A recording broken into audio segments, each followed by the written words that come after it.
Pues la palma, una vez que ya se trilla, ya se echan las bestias fuera, pues hay algunos que con una misma bestia se le pone un madero atrás con una soga a una camilla que le pone a la bestia, y una bestia va tirando y va arrollando. ¿Y a eso que le llamaban de alguna forma?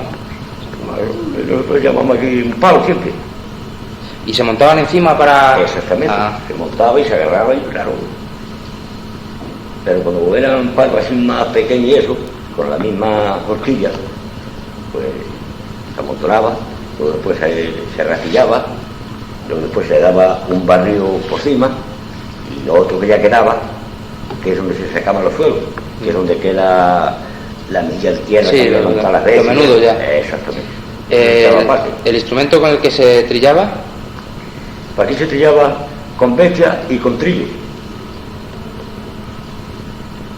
El trillo llevaba 4 cilindros.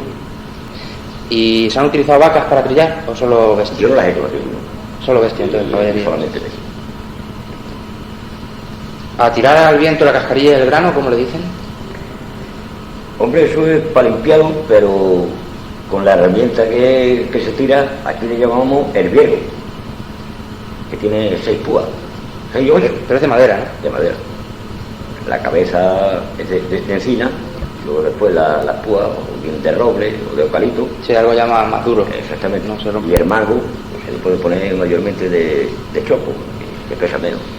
Y aparte de limpiarlo así, ¿se limpiaba de alguna otra forma para separar la tierra y las granzas? Hombre, luego después siempre, si la marea era floja, que lo hacía mucho ahí, pues siempre queda una milla de grasa. Bueno, pues eso luego después se barrió un trozo bien limpio, se quedaba limpio, vamos, completamente. Y luego después con la criba se iba cribando y ya la grasa pues iba quedando arriba en la criba.